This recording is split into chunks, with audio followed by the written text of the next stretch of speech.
A good evening and a very warm welcome on this lovely sunny evening to everyone joining us for the latest in our Radley Then and Now series. So this evening we're diving into one of Radley's most beloved and enduring institutions, that of shop.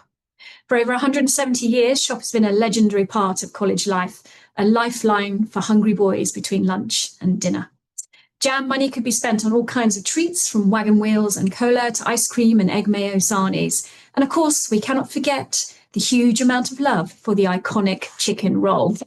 Before we begin, just a few housekeeping notes. So please keep your microphones on mute. Just put your hand up because there's a few of you on the call. Just put your hand up if you want to say anything, and we will let you do that. The event is being recorded and it will be shared with the Radley community afterwards. So now, without further ado, I'm delighted to hand over to Clare Sargent to talk about shop. Hello, everybody. So I'm going to talk about shop, which is this wonderful thing that solves the difference between that trackless desert between lunch and breakfast and between lunch and supper. How do you satisfy the bottomless pit, which is the appetite of a growing boy in this desert devoid of sustenance? It's a trackless wilderness between the lessons and games, and how to do that without nourishment. There's a lovely letter written in 1910 by a boy who signs himself as Essurians, complaining that the shop has run out of everything except a few biscuits 3 weeks before the end of term. And he says, "It is an awful thing, sir, to fare to shop in the long, long hours between meals and find no proper sustenance." And in 2003, Marcus Price made the same observation. "It is the thought of shop that helps you through double chemistry. Shop is an oasis of relaxation in a desert of maths and physics lessons." Now, I have to say that back in 1847, when the school was founded, this would have cut no ice with the school's first warden, Robert Singleton. He took an uncompromising attitude towards feeding boys between meals. So he said, "I've always thought it's our duty to check luxury and extravagance in this as well as in every other way, and that we should teach the boys we are not allowed by religion to eat and drink for the sake of mere enjoyment, and consequently that when they are furnished with an ample supply of the best food, all feasting upon supplemental delicacies was plainly self-indulgence, in fact, a form of gluttony." He's having dinner at this moment with William Sewell and two of Sewell's sisters, who are really begging for the little boys to be allowed treats occasionally. And he's absolutely digging his heels in. He's not going to let them do it. And the ladies are talking about the poor, oppressed little fellows, doomed to hear perhaps of such things as confectioners' shops, blushing apples, weeping tarts, jam exuding puffs, but neither to see, feel, nor taste their glories. And he goes on to talk about the importance of Clare, training the boys. Sorry to interrupt you, Claire. Who did you say was saying all this? This is with Robert Singleton, the first warden. Okay. Okay, Michael? Yes, thank you. Nice to be with you. Thank you. And you. Hello. Yes, this is Robert Singleton. This is in his diary just before the school starts, where they're trying to talk about what are we going to have, what sort of things we're going to introduce into the school. And he is absolutely convinced that there should be no form of gluttony, which basically he means any eating between meals, or indeed meals at all on some days. But actually, what happens is that the boys start to supplement their diets with illicit hampers. We've got a lovely letter where one boy asks his mother to send a raw chicken because then it can be cooked. But she's also getting some really nice things which are called concentrated luncheons, which sound quite space age for 1851.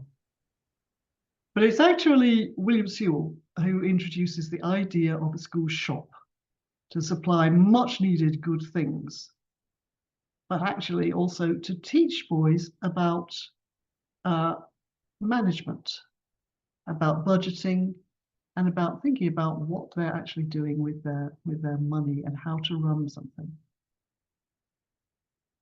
So the original shop was located down in the cottage where the gardener and his family lived. But after the old gym was erected in 1856, opposite Clock Tower, there was a little lean-to shed on the north side of that. So that's actually not far from where shop has always been as we would know it. And it remained in the tin shed until a purpose-built shop with the 3 verandas. And there it is in a slightly pixelated watercolor from the 1890s by Clock Tower, was actually built and opened its doors in January 1894. I think this is quite an interesting date because basically what it's saying is that shop by this point, the 1890s, has become a vital place for the boys to go. Opposite it, you can see the rackets court on this photo from 1906, which is one of the first buildings to be built after Radley bought the freehold of the site. So old Radleians and current Radleians and Dons all raised money for the rackets court, but opposite it there was a purpose-built verandaed shop just there where we can see it. It was then added to this lovely picture from 1920 in the snow where we've got desperate boys queuing. And again, in 1920, you see it as a freestanding shop, but I'm sure many of you will be very familiar with these eaves and the columns holding up this kind of veranda. And actually, this style is very similar to the architecture that we have on the lodge and on part of the what was the stables and the laundry. So it's clearly an architect who we don't know at this date was designing sort of vernacular architecture for the school.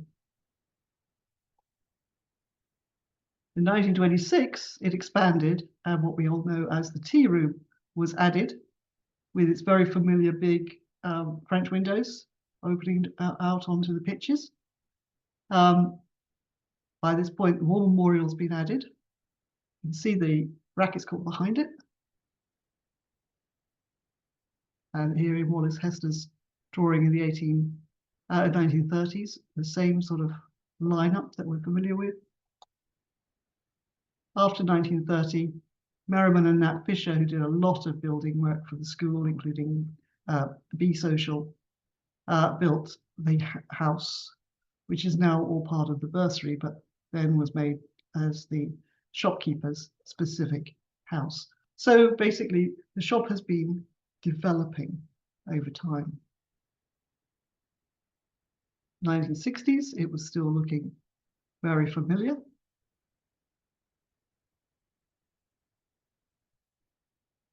But when it was originally started in the 1850s,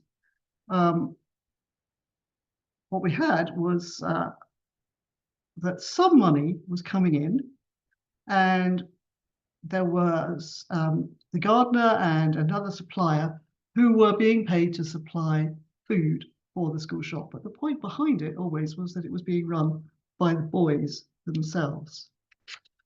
After 1896, what we're beginning to see, I'll come back to what the boys are doing, we're beginning to see shop managers appointed. The first of them was Thomas Cox, and here he is standing in the snow. He was succeeded by his daughter, Mrs. Long, whom some people will remember, who retired in 1954.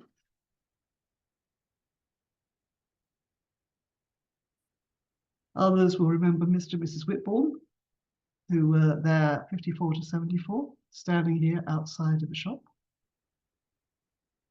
And basically what they're doing is, here's the job description. In 1972, this is this wonderful draft advert that was written. So a manager required for a college shop, January 1973, experienced in men's outfitting and clothing, wife to assist with catering staff of 5, responsible and interesting post for an energetic man. House available. Good holidays. Apply to the bursar, Radley College. Many others will remember Alan and Sandy Davis, who were there for a long while and are probably responsible for the iconic chicken roll. But what will also people will also remember are the ladies in shop. Now we still have one or two of the original, well, not the original, but ladies in shop who've been there for 20 or 30 years. Many of them are second and third generation. And as Christopher Bass remembers, they had a special relationship with the boys. They remembered who people were. They would remember orders. They would constantly talk to you. And there's a different relationship with the shop and the ladies in shop. It's still there when it was refurbished in 1990. Still there, facing the hungry hordes in 2003. And Linda here is still there in the shop. The role of the ladies in shop was so important to them, and their relationship to the boys was so important, that when I was still editor of the Radleian magazine, Julie Webb, who'd been a key member of the team for more than 20 years, and you can see the kind of thing that the ladies in shop produce for the boys. This is where you were going to get your carved pumpkins alongside everything else, and the place decorated with Christmas and fun and so on. And Julie had died of cancer, and the old Radleian magazine had just come out and didn't have a mention of her, which upset the ladies of shop greatly. So a little delegation came to see me as editor of the Radleian to make sure that a valet was written for her, so that the role of the ladies in shop was recorded as an important aspect of the school. So that's the sort of background. But what we're going to go into a little bit is why. Obviously, one of the key things that you're looking for is food, but also Sewell's reason for doing this is to teach boys the management of money. So what he says, and what the boys pick up on later on, so in the Radleian of 1873, it is the trial ground on which we essay our experiments. And could we but look into the outer world, it is likely that we should see that he who mismanages his pocket money at school mismanages also his allowance at college. And he who mismanages his allowance at college mismanages his income in life. So a part of it is to actually, first of all, to introduce a little bit of equality among boys by establishing budgets. So Sewell had already raised the question of the comparative wealth of boys back at that tea party, and where Singleton is saying they're not going to get anything. And Sewell is saying it's really important that the poorer boys might be placed in painful comparison with those who are more wealthy. And so what he does is to establish what is going to be the allowance for boys. 1873, it was 1 shilling a week in the upper school, 6pence a week in the lower, paid every 3 weeks. But that 6pence a week that the younger boys are getting in the 1870s arrives as 1 and 6 every 3 weeks. Doesn't go far when you consider all the demands on it are totted up. The first thing is that all organised games require subscriptions. So a school is not providing games at all, or games equipment. It is the boys who are producing, who are actually financing their own sport. And they're doing it actually through the school shop and through subscriptions.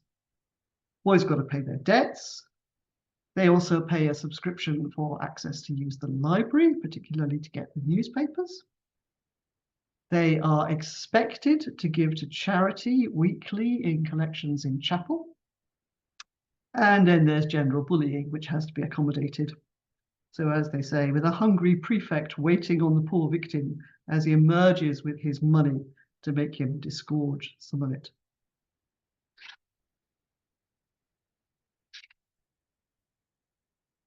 So the boys are being taught through the shop how you're going to manage your money, how you're going to make it last. But what they're also being taught is how to actually run a small business. So from the 1870s onwards, the shop is run by boys. You've got here a list of the profits, the cost of what they're bringing in, and that you have regular lists of how much is being spent. So in May 1873, the boat club received £8 from the shop, the cricket club 5, and the 5 courts £1 10 shillings, out of a total profit for the summer term of £14 6 shillings. The following term, there was a balance in hand by the time they paid the boat club, the cricket club for 5s, general goods, paid for porridge, paid £4 for 5 balls, 5 balls. They had a balance in hand of £1 2 shillings and a penny. So they really are operating on a shoestring. But these accounts books that we have, so that's the one for 1879, and here the shop accounts, the secretary's book for 1886. When the National Archives came to survey the archive 15 or so years ago, one of the things they fell on were these shop account books, because this is a unique survival. They had not come across these in any other school archive at all. Actually looking at how a school is running its tuck shop, how the boys are paying for things.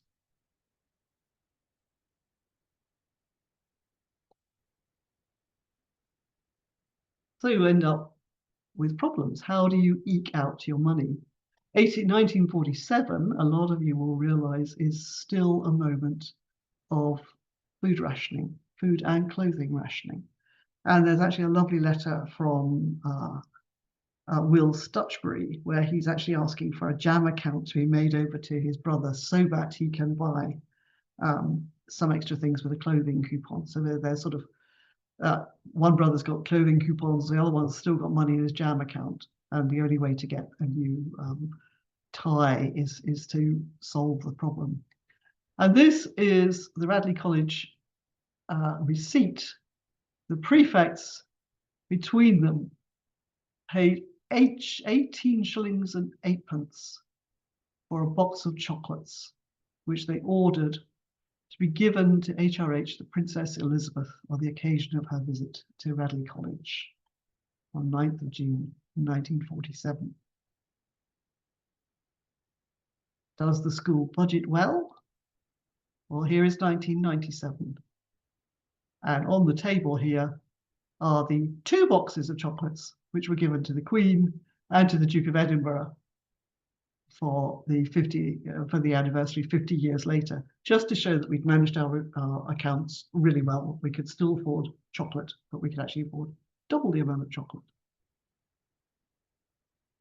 So one of the issues that came through was, how do you manage this? And the first thing we need to remember is that these are calls, and they've always been called the jam accounts.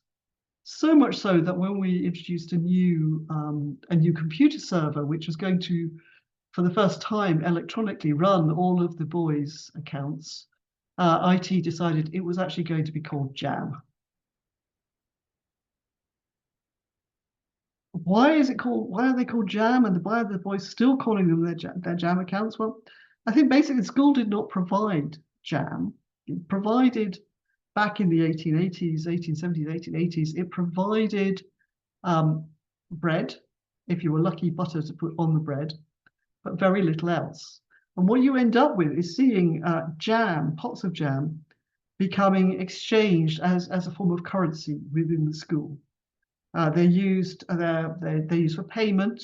If you've been betting on school athletics events, I'm absolutely stunned that we're gambling on the shell races, but there we are. They ended up with a jam cupboard outside of hall, which could be locked so that boys knew where their jam was. And you end up with little consortia of younger boys who own a pot of jam between them. So the importance of the jam account is really quite something. And here we've got Charlie Stokes in 1963 being given a £5 jam account. And Tonks telling him that £3 will do. But maybe the pups had £10 or more. It's absolutely shocking. You've also got inflation to deal with. David Seller told us how when decimal currency came in, pies, I think these are the meat pies. And then we've just heard from John Brickott telling us that the wonderful steak and kidney pies that came in around about this time, or a little earlier, went up from 25 pence or 5 shillings to 40p.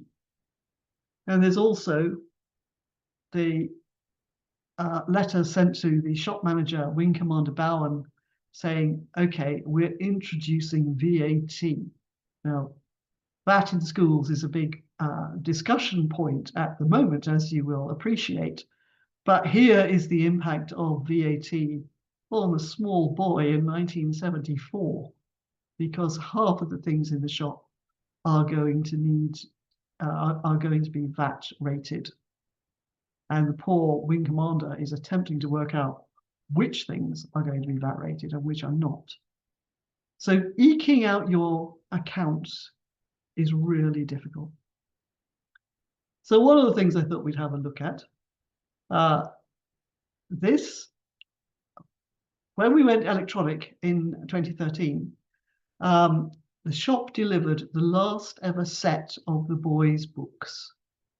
And this is one of the things that the ladies of shop have really said they miss. They really love the fact that a boy would arrive, had his books, I think the books were kept behind the counter. You give your name, you write down exactly what it is, and you've got this reducing total.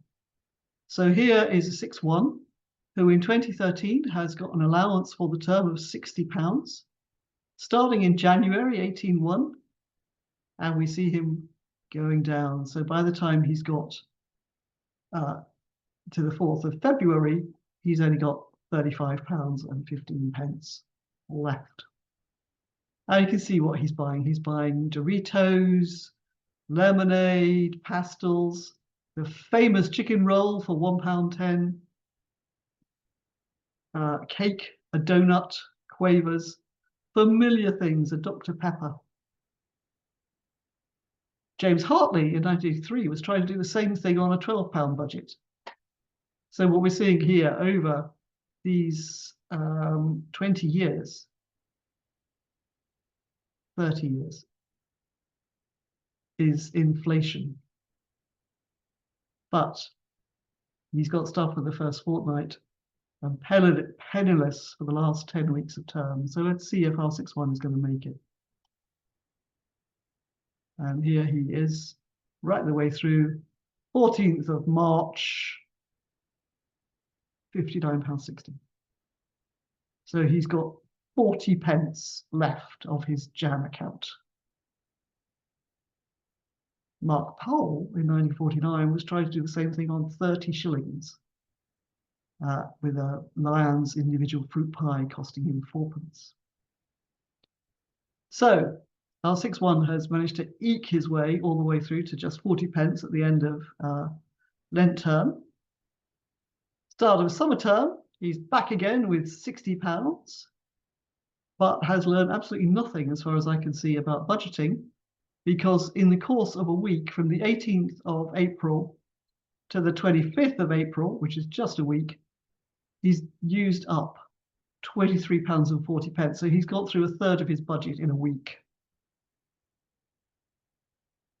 Chip Summers, I believe, still holds the record for being the first boy to be overdrawn on the first day.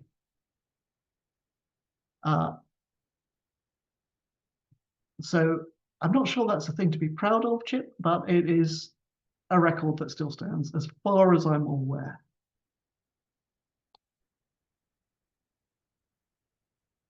And we need to think about what was the food. So there's this amazing trilogy a bacon roll, a tuna roll, a sausage roll, and you get change from a fiver. That seems to me to be an awful lot of food to eat at one sitting. But I'm not a growing boy in the trackless desert waste between chemistry and physics. But that tea room that we saw was also very much about a place to gather together. And when Brian de Grino came, he did a wonderful series of drawings to capture the essence of Radley College in its centenary year in 1947, which were published in the Illustrated London News. And this is this wonderful one of boys in the tea room. These absolutely great. They're wearing the caps, the sort of quite violent pink caps, which made them known as raspberries in the village. And people from Radley Village and Kennington still talk to me about the raspberries. I love the turn-ups on the trousers. But you've got lemonade, possibly a sandwich. The shop managers at the back, one of the ladies in shop looking very pretty. And the whole idea that this is a place where you gather together. 1956, you got this again. This is the Daily Mail photo shoot where they're doing a whole series of very formal photographs of the school. So they've lined the boys up to look very smart at shop. You've got Mr. Whitburn there, and these great sort of bottles, I suspect, of Coke. They look a bit beery, but I don't think they can be that. But I love the fact that Stephen Carey told us that in 1973 it felt like a time warp from the 1950s, and here is your time warp. And we're still in gowns, we're still looking very, very familiar. But how does it look today? This is 2010. So shop itself has now been revamped. There is still a counter for shop, but the main focal point is this very glossy coffee shop, which is down on the site of what was the old gym and the old gym theatre. So where before we had the boys sitting around wooden tables on little wooden chairs, these days they're lounging on suede sofas. You've got the very familiar coffee. There is also a quite astonishing thing, which is called a chocolate frappe, which is really good, but involves an awful lot of chocolate, sugar, and cream. But you've got lots of other activities going on in this central place for gathering. So you will quite often see boys playing chess. I use it, as you can see from the Mesopotamia thing there for, this is in 2017, the part of a centenary of World War I.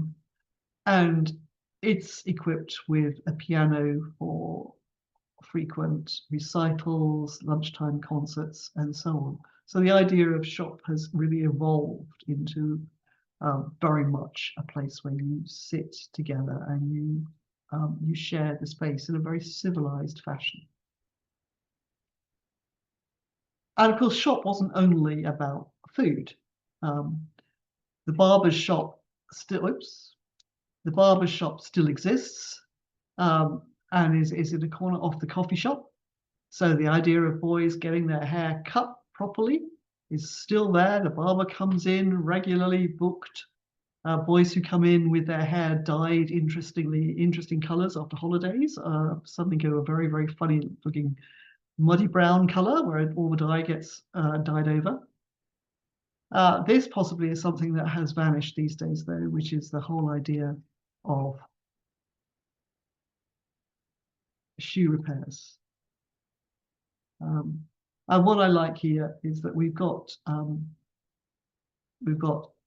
individuals who are getting their shoes repaired, but also, I'm not sure if I found it on this page, the dons too are bringing their shoes to get re-heeled.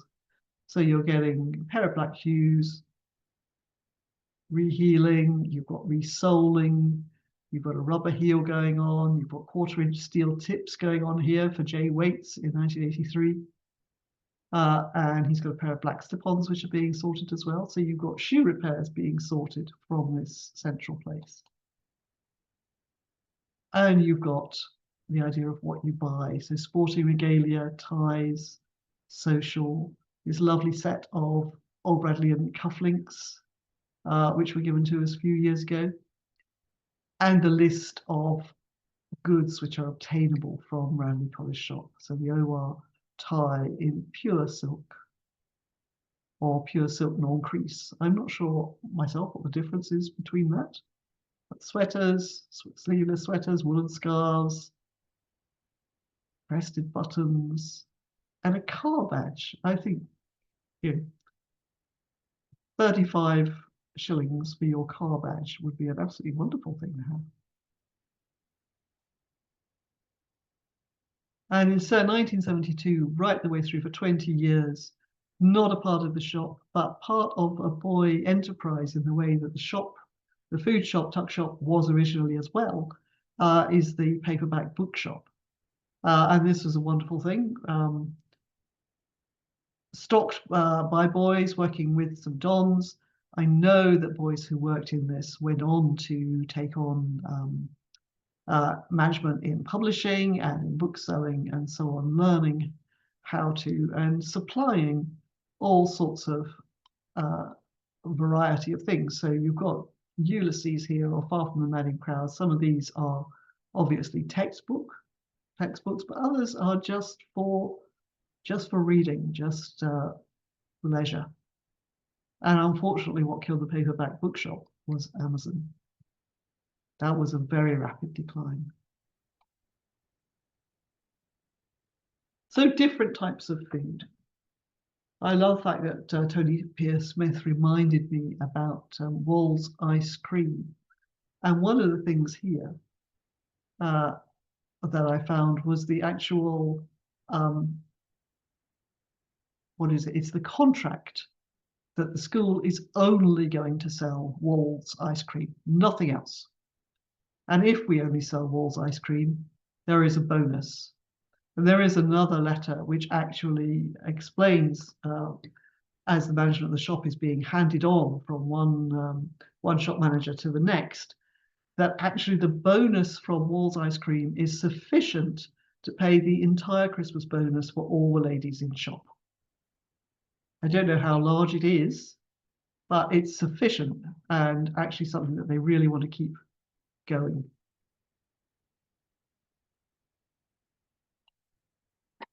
And we have stars. One of the other things that came up an awful lot, people were talking about wagon wheels. And Tom Reeve, I don't know whether he's admitted this to his contemporaries before, was the original wagon wheel kid in the 1970s adverts. In fact, they weren't launched in the UK in 1973 because I think it's not that one. We do have one or two others from the 1960s who are talking about the importance of a wagon wheel. And I think there is also general agreement among everybody that wagon wheels ain't what they used to be. And you can see that size there up against Tom Reeves, that was a solid wagon wheel. It was a cartwheel of a biscuit. And these days, no, it's barely a circle. It's really not worth having. But they were a wonderful thing when they came out. So we've got the tuna mayonnaise roll, salt and vinegar crisps sprinkled on top. This is one of the questions, is how you actually dress up the food that you've got. So the tuna mayo with extra salt and vinegar. The 1990s chicken roll. Now the chicken roll was so famous that when I first set about writing the untold stories of Radley College, the little stories of taking an object and developing the whole story from it, I said I was going to use the chicken roll. And Angus MacPhail, the warden, was so struck by this that he actually based half of his talk at Warden's Assembly on the importance of chicken rolls, because we were actually placing them in history. You can see they go back to 93, and certainly one or two of the ladies of the shop will point out that originally you were adding a Dorito to them as well. So very much a creative approach to snacking. Or this tuna mayo with the sausage and tomato ketchup stuffed into a tuna mayo roll. I think we need to really find out what Tom Tomazzi is talking about here, because that looks like quite a confection. This is the famous chicken roll, and I have always been absolutely baffled by it. But boys would be queuing up to get this. You could use it as currency, you could use it as a bribe, you could use it as payment for things. When the price went up or there was a shortage of supplies, we had strikes, we had picket lines, we had all sorts of things based around this chicken roll. Well, it's minced cooked chicken in mayonnaise, and you can see with lettuce. Some of them added Doritos just to make it exciting. But again, we've been adding things to the food. Charlie Stokes is talking about yogurt, and a couple of people talked about yogurt as that new invention in the 1960s that suddenly everybody was eating. And he's clearly adding sugar to yogurt. I presume that in 1960s it's slightly more sour than we would expect. And David Jennings is giving us here the Wagon Wheels, the Cadbury's orange and chocolate biscuits. Rashed in jam money to buy those Wagon Wheels. So I'm going to hand it over to you and tell us what your memories are and what you thought. So please unmute and tell us, just add to it. I was at Radley 1967 to 1971, and yeah, only vague memories of shop. I think we used to get school uniform there, but I'm not quite sure. And the only food I remember, funnily enough, was what you've just mentioned, which was yogurt.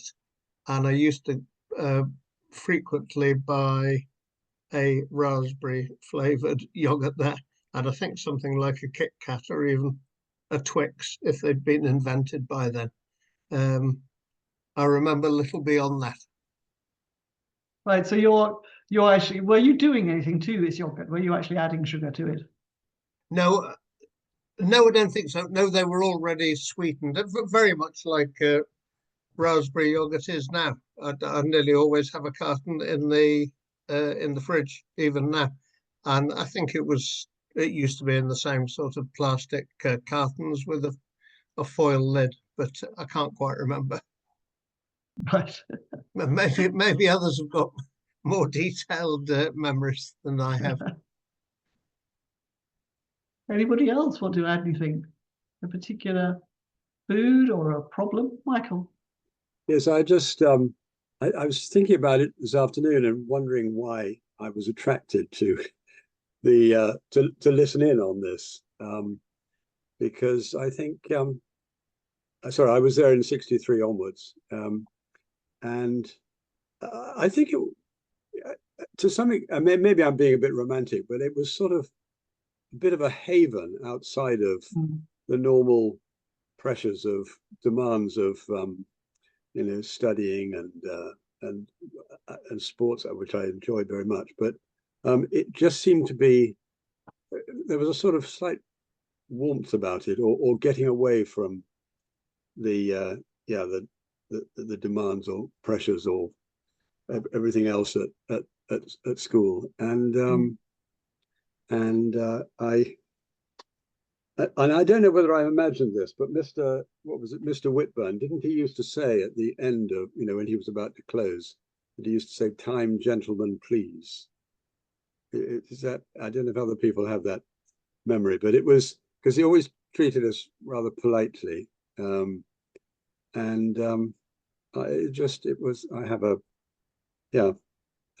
don't really remember it in a huge amount of detail, as Nigel says, but they're just a sort of warm memories of it, possibly for some of those reasons, I think.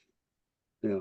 Yes, others have reported on the "Time, gentlemen, please," like the closing of a pub or a bar, isn't it? And one or two said they still say that at home. But I think that concept of it as a haven is actually quite important. I think that's part of why the Ladies in Shop was so popular, and why they have very fond memories of the schoolboys, because it's a different relationship. It's they're actually caring about all their boys, but then they're not. It's not disciplinary. It's not. And it's not like a dull lesson or anything of that sort. You're there because you want to be there, which I think is an important thing. One of the things I found extremely interesting, looking back through the history of the school, is that the shop was always, until very recently, it was run as a separate business within the school. So the house, the rent of the house, the proceeds, the profits, the bonuses for Wall's ice cream, all of that sort of thing, and the salaries for the ladies were all managed separately within the shop. They're not school budget. So it is there as a separate entity. And I'm not quite sure how that works, but that's what it was. And there are one or two moments where you can see sort of little arguments with the bursar arising, where he's tried to just sort of tread on people's toes a little bit while dealing with the shop. But very much that haven, I think, is an important part of it. Yes. Claire, yes, I've just unmuted myself. Yes. I think everybody remembers when a cup or a glass was dropped on the floor. It would be first Mr. Whitbourne saying, "All you break, you pay for," and that everybody would join in and shout that. There'd be a great Right. chorus going up of everyone in shop saying, "All you break, you pay for." I think it must have been, I've got a little anecdote. I wasn't a great frequenter of shop, but I do remember coming up from the river one afternoon in to be summer of 1965, and the whole of us, the 8 of us plus the Cox, Mark Eastman, came and sat outside. It was a lovely afternoon, and someone had bought some eggs and put an egg in his hand and said, "Do you realize if you hold this correctly, it's actually impossible to break the egg?" And all 8 of us tried to do this, and we could not break that egg, however hard we gripped it. And of course we gave it to the Cox, and he broke it.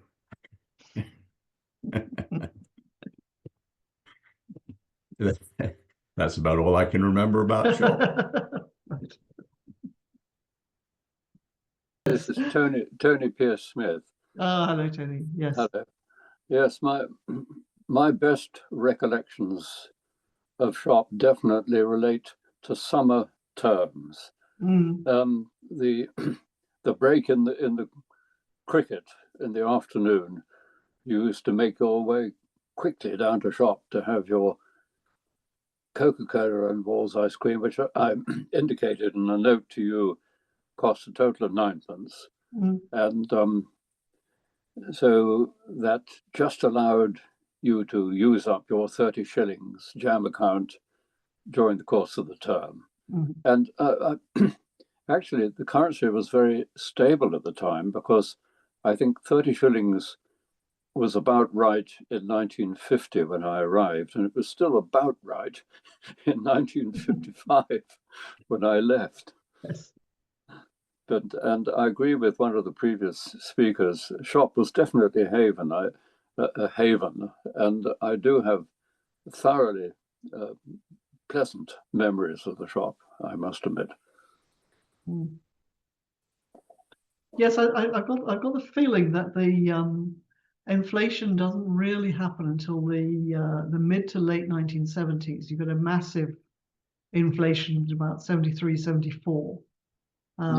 Yes. And there's certainly an inflation that comes in with decimalization, Yes. which is completed, I think, in 69 to 72. So somewhere around about there. Yeah.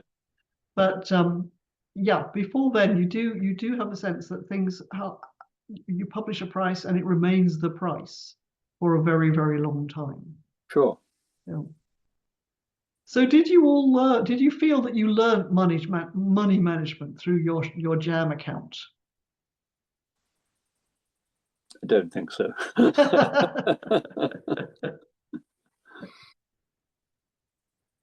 Yeah, do you still have all the old records of everybody? I mean, for instance, would you have my jam account from the 60s? No, we kept